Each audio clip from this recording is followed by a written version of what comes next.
नमस्कार साथियों, हिंदी ज्ञानशाला चैनल पर पुनः आपका हार्दिक स्वागत है। साथियों, हिंदी व्याकरण की जो हमारी श्रृंखला चल रही है उसमें आज का टॉपिक है काल। साथियों, काल को हम किस प्रकार से सरल, आसान और ट्रिक के साथ याद रख सकते हैं जिससे कि आने वाले कंपटीशन एग्जाम में अगर काल से संबंधित अगर प्रश्न बनता है तो हमारा वहां से कोई भी प्रश्न गलत ना हो, क्योंकि अक्सर काल के भेदों और उपभेदों में से प्रश्न बनते हैं जो हमसे गलत हो जाते हैं। तो आज हम ट्रिक के साथ पढ़ेंगे उसे आसान और सरल तरीके से। साथियों, हिंदी व्याकरण की जो हमारी श्रृंखला है ये सभी प्रतियोगी परीक्षाएं, जैसा कि आप स्क्रीन पर देख पा रहे हैं कि कक्षा 6 से लेकर 12वीं तक के वे समस्त विद्यार्थी, चाहे वो एनसीईआरटी से संबंधित हो, सीबीएसई से संबंधित हो या आरबीएसई से संबंधित हो, उनके लिए हिंदी व्याकरण का जो पोर्शन है ये बहुत महत्वपूर्ण है। साथ ही साथ आरपीएससी फर्स्ट ग्रेड और सेकेंड ग्रेड के जो हिंदी विषय के विद्यार्थी हैं उनके लिए बहुत महत्वपूर्ण है। रीट एग्जाम्स के लिए वेरी इंपॉर्टेंट है ये। साथ ही साथ BSSB, KVS, NVS, TGT, PGT, PRT और साथ ही साथ सीटेट, एसटेट, यूपीटेट और एमपीटेट जो हमारे एग्जाम्स होते हैं, नेट, जेआरएफ हैं, कॉलेज स्कूल के एग्जाम्स, कॉलेज और स्कूल के जो लेक्चरर्स के एग्जाम्स होते हैं, उन सभी के लिए हिंदी व्याकरण का जो पोर्शन है हमारे एग्जाम में आता है, उनके लिए ये हमारा टॉपिक बहुत महत्वपूर्ण है। तो साथियों, बिना देरी के स्टार्ट करते हैं। काल। काल का सामान्य अर्थ होता है ऐसी अवधि या ऐसा समय या ऐसा टाइम जिससे कि उस क्रिया के होने का हमें पता चलता है, यानी कि काल का सीधा सा अर्थ होता है टाइम, समय से। ये हमारा एक सामान्य सा परिचय। अब उसका व्याकरणिक जो परिचय है वो क्या है उसे हम देखते हैं। क्रिया के जिस रूप से क्रिया के होने का समय तथा उसकी पूर्णता या अपूर्णता का बोध हो, यानी कि वो कार्य या तो क्रिया पूर्ण हो चुकी है या अपूर्ण है, यानी कि वो कार्य चल रहा है, उसका अगर हमें बोध करवाता हो तो उसे हम काल कहते हैं। अर्थात काल के द्वारा हम यह पहचानते हैं कि क्रिया हो चुकी है अथवा होगी।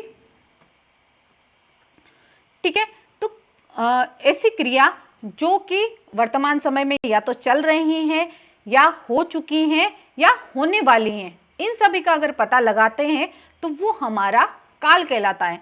तो हमारा काल का सामान्य अर्थ क्या हो गया कि ऐसा समय, ऐसा टाइम या ऐसी अवधि जिससे कि कार्य या क्रिया के होने का हमें पता चलता हो। अब यहाँ पर दिया गया है कि काल के हमारे हिंदी व्याकरण में काल में कितने भेद हैं। तो काल के हमारे 3 उपभेद माने जाते हैं। काल के जो 3 मुख्य भेद है वो कौन कौन से हैं? वर्तमान काल, भूतकाल और भविष्य काल। ये हमारे 3 मुख्य भेद माने जाते हैं काल के।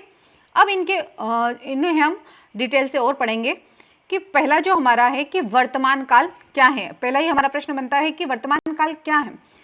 तो क्रिया का ऐसा रूप जहां पर उस समय चल रहे कार्य के बारे में जानकारी प्राप्त हो और वर्तमान रूप से होने वाली प्रतिक्रिया प्राप्त हो, यानी कि जो कार्य है, यानी कि जो क्रिया है, वो उस कार्य या क्रिया की जो जानकारी है, वो चलने का जो काम है, वो समय जो है वो हमें बता रहा है या उसकी जानकारी हमें दे रहा है, या वर्तमान में वो कार्य जो है वो किस प्रकार की प्रतिक्रिया दे रहा है, उन सब का पता करने वाला हमारा वर्तमान काल कहलाता है। वर्तमान काल के भी 3 उपभेद माने गए हैं, जैसे कि सामान्य वर्तमान काल है, अपूर्ण वर्तमान काल है और पूर्ण वर्तमान काल। तो इन्हें हम डिटेल से पढ़ते हैं कि सामान्य वर्तमान काल होता क्या है। यह ऐसी क्रिया है जिसके माध्यम से वर्तमान काल में होने वाली किसी भी क्रिया के बारे में सामान्य रूप से ही पता चल सके कि उसे सामान्य वर्तमान काल कहते हैं। यानी कि जो क्रिया है वो ऐसी चल रही हो कि अगर हमें उसे पढ़े या उसको देखें तो हमें पता चल जाए कि हाँ, ये सामान्य सी बात है कि ये क्रिया हमारे बीच जो है वो चल रही है, यानी कि वो क्रिया जो है वो होने की जो सामान्य जो तरीका होता है, सामान्य सी जो क्रिया होती है, वो हमारा सामान्य वर्तमान काल कहलाता है। हिंदी व्याकरण में सामान्य वर्तमान काल जो है उसका बहुत महत्व है, क्योंकि जितने भी हम वाक्य बनाते हैं सामान्य वर्तमान काल में ही बनाते हैं। अब यहाँ पर जैसे कुछ उदाहरण दिए गए हैं कि राधा पढ़ती है, मैं गाना गाता हूँ। ठीक है, ये 2 वाक्य दिए गए हैं कि जो है राधा तो पढ़ती है और मैं गाना गाता हूँ। ये सामान्य से वर्तमान काल की बात हो रही है कि राधा पढ़ती है और मैं गाना गाता हूँ। अब यहाँ पर ट्रिक है कि ऐसे वाक्य जिन वाक्य में आखिर में हमें ती है ता है, ते हैं आदि का अगर बोध होता है तो वे हम सभी जो है सामान्य काल के अंतर्गत आते हैं। यानी कि सामान्य वर्तमान काल के अंतर्गत क्या क्या चीजें आएगी, ता है, ती है और ते हैं अगर वाक्य के अंत में आया है तो वो हमारा सामान्य वर्तमान काल कहलाता है। अब आता है अपूर्ण वर्तमान काल। अपूर्ण वर्तमान काल क्या होता है, सामान्य रूप से काल के बारे में जानकारी प्राप्त करते समय इस काल का प्रयोग किया जाता है। यह एक ऐसी जानकारी है जिसके माध्यम से इस बात की जानकारी होती है कि वर्तमान काल में कोई कार्य जो है वो शुरू हो चुका है, यानी कि जो काम है वो शुरू हो चुका है और वो कार्य जो है अभी भी चल रहा है। यानी कि ऐसा कार्य या ऐसी क्रिया जो शुरू हो चुकी है और वो अभी भी चल रही है, वो होता है हमारा अपूर्ण काल, वर्तमान काल। यानी कि वो कार्य जो है अभी खत्म नहीं हुआ है, इसीलिए वो अपूर्ण कहलाएगा। यानी कि पूर्ण रूप से खत्म नहीं हुआ है, इसलिए वो अपूर्ण वर्तमान काल के श्रेणी में आता है। इसे हम अपूर्ण वर्तमान काल कहते हैं। इसके यहाँ कुछ उदाहरण है कि जैसे कि वे सभी पूरियां बना रहे हैं, सौम्या लिख रही हैं, वर्षा नाच रही हैं।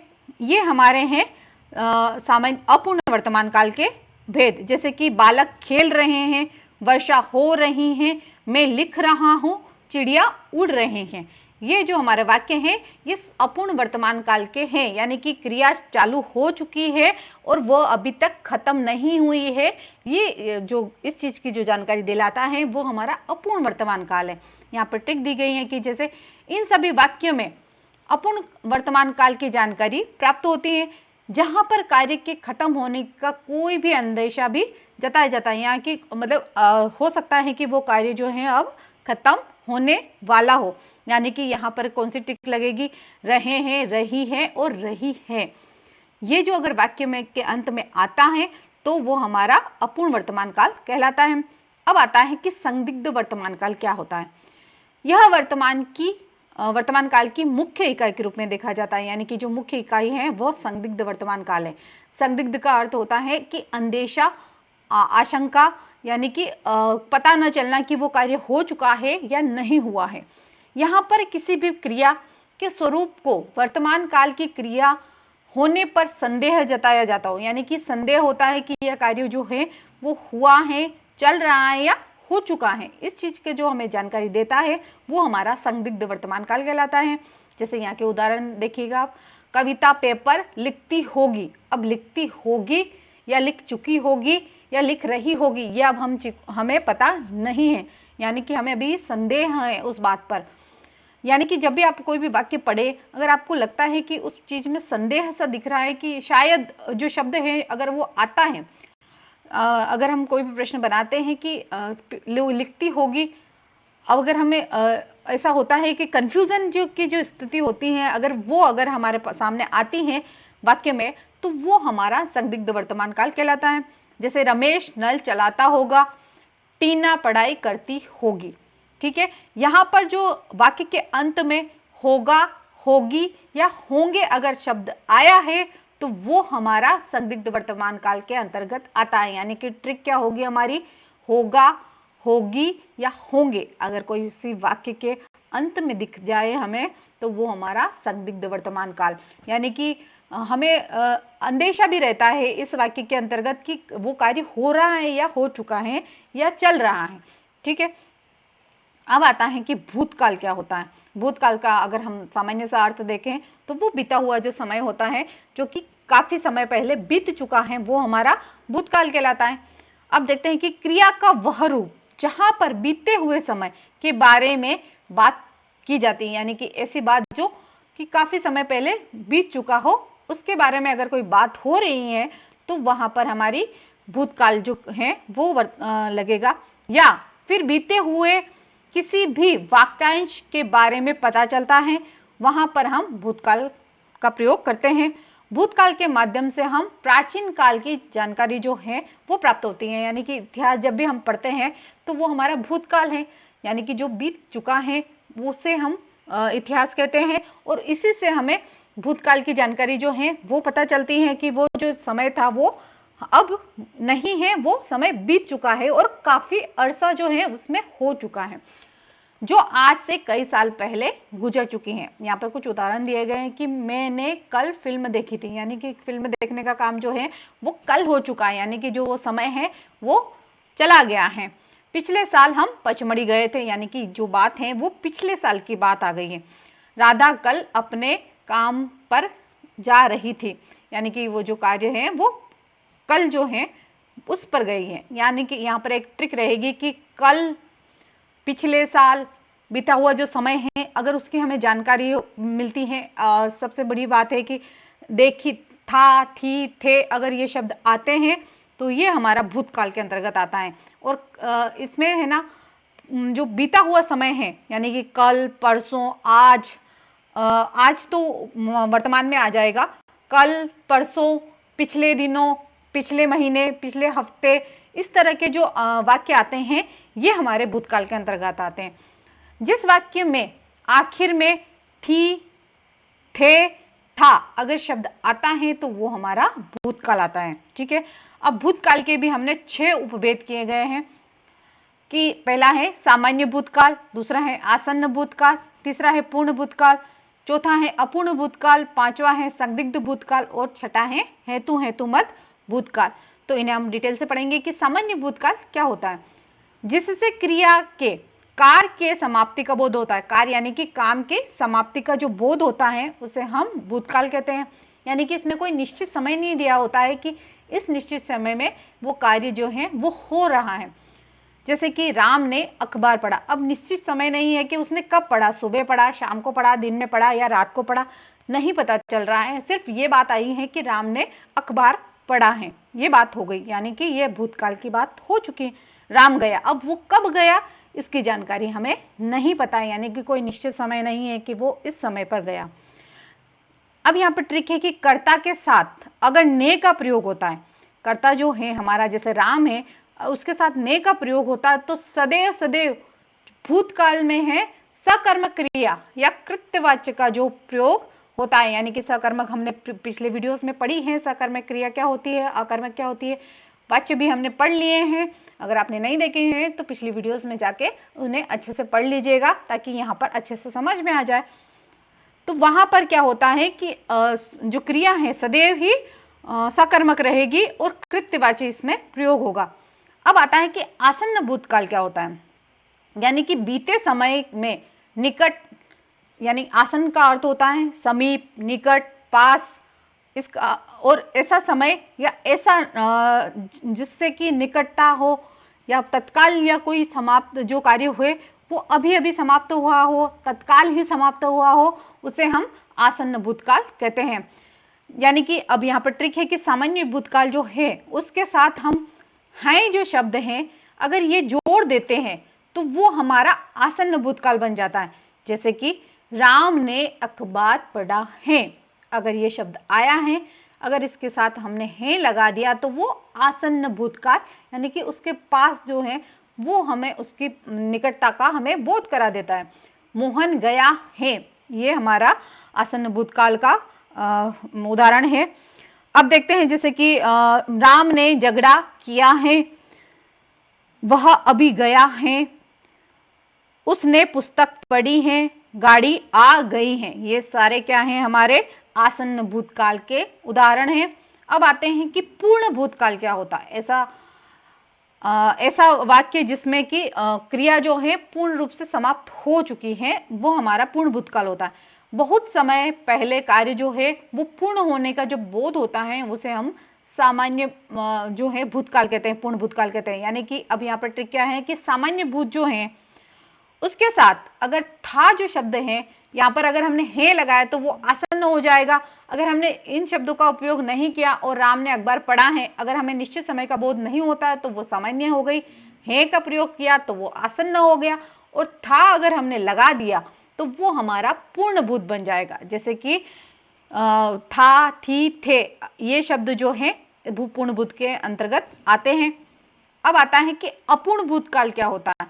बीते समय में क्रिया के जारी रहने का बोध हो, यानी कि वो क्रिया चली है और खत्म नहीं हुई है और वो अभी भी चल रही है, उसका अगर हमें पता चलता है तो वो हमारा अपूर्ण भूतकाल है। जैसे इस वाक्य के अंत में आपको रहा था, रही थे, रहे थे आदि शब्द देखने को मिलेंगे। जैसे राम अखबार पढ़ रहा था, यानी कि वो कार्य अभी भी वो कर रहा है, यानी कि क्रिया जो है हमारी वो चल रही है, खत्म नहीं हुए, इसलिए वो अपूर्ण भूतकाल है। मोहन जा रहा था, ये भी हमारी अपूर्ण भूतकाल है। इसके साथ जैसे कि बालक सो रहा था, छात्र जा रहे थे, वर्षा आ रही थी, लड़के आ रहे थे, यानी कि वो कार्य जो है अभी भी चल रहा है, खत्म नहीं हुआ है। अगर खत्म हो जाता है तो वो पूर्ण भूतकाल के अंतर्गत चला जाता है।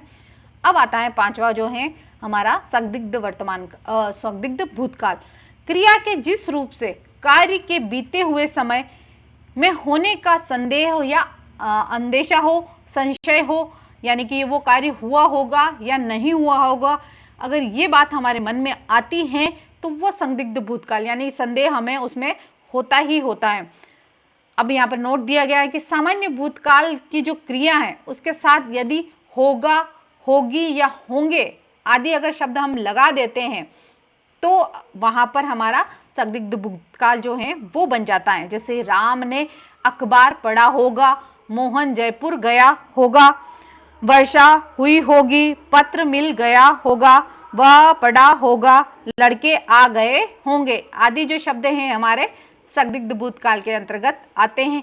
अब छठा जो हमारा है हेतु हेतु मत भूतकाल, बहुत ही महत्वपूर्ण है। यहाँ से तो प्रश्न बनता ही बनता है। वर्तमान समय में जितना महत्वपूर्ण अगर हम काल के बारे में कहें तो ये जो टॉपिक है इसमें ये जो खास बिंदु है हमारा हेतु हेतु मत भूतकाल, यहाँ से प्रश्न अभी वर्तमान में बहुत बन रहे हैं, तो इसे हम बहुत ही अच्छे तरीके से देखेंगे कि यहाँ पर जो है सबसे बढ़िया सी बात है कि यहाँ पर शर्त वाला जो वाक्य है वो हमें यहाँ पर देखने को मिलेगा। अगर हमने शर्त लगा दी, यहाँ पर अगर हमें ऐसा प्रतीत होता है कि वाक्य में कोई शर्त वाली बात आ रही है तो वहां पर हम हेतु हेतु भूतकाल जो है उसका प्रयोग करेंगे। जैसे कि इसके साथ आप देखेंगे कि तो जो शब्द है उसका भी प्रयोग हमको दिखेगा ही दिखेगा। यदि, यदि जैसे ही शर्त हो गई, यदि आप पढ़ते तो पास हो जाते, बात शर्त की ही हो रही है कि यदि आप पढ़ते तो पास हो जाते। आपने बुलाया नहीं, मैं आया नहीं, यानी आपने तो बुलाया ही नहीं इसलिए मैं आया नहीं, इसलिए ये बात भी इसमें आती है। साथ ही साथ यदि तुम आते तो मैं चला जाता, यदि वर्षा होती तो खेती नहीं सूखती, तुम नहीं मिले तो वह चला गया, स्वास्थ्य ठीक रहता तो मैं लिख पाता। इस प्रकार के जो वाक्य आते हैं ये हमारे हेतु हेतु मत भूतकाल के हैं और ये बहुत ही महत्वपूर्ण है। साथियों इसको आप अच्छे से देख लीजिएगा। अब आता है भविष्य काल क्या होता है। परिभाषा इसकी देखते हैं कि क्रिया के जिस रूप में भविष्य यानी कि आने वाला समय, यानी कि जो बीत गया है वो भूतकाल, अभी चल रहा है वो वर्तमान काल, और जो आने वाला समय है यानी कि जो समय आने वाला है, जो टाइम आने वाला है, जो अवधि आने वाली है उसका जो बोध कराता है वो हमारा भविष्य काल कहलाता है। में क्रिया का प्रकट होना अगर हो तो वो हमारा भविष्य काल कहलाता है। जैसे कि इसकी पहचान है घा, घी और गे। ये जो हमारी ट्रिक है यही है कि इसकी पहचान यही है कि अगर आपको शब्द के अंत में घा, घी, घे अगर दिख जाए तो वो भविष्य काल है, वो आएगा, जाएगा, खाएगा, इस प्रकार से जो शब्द बनेंगे उसके वाक्य के अंत में घा, घी, गे शब्द लगेंगे तो वो हमारे भविष्य काल के अंतर्गत आते हैं। इसके भी तीन उपभेद माने गए हैं। पहला है सामान्य भविष्य, दूसरा है संभाव्य भविष्य और तीसरा है हेतु हेतुमत भविष्य। पहला पढ़ते हैं कि सामान्य भविष्य क्या होता है। क्रिया के जिस रूप से सामान्य भविष्य यानी कि आने वाले काल यानी आने वाले समय की क्रिया का होना पाया जाए वहां पर सामान्य भविष्य काल कहलाता है। जैसे कि पहचान इसकी देखे जाएंगे, एगा, एगी या एंगे जो शब्द आएंगे वो इसमें सामान्य भविष्य काल में आएंगे। जैसे लड़कियां गाएगी, गणेश खाना खाएगा, यह काम हो जाएगा।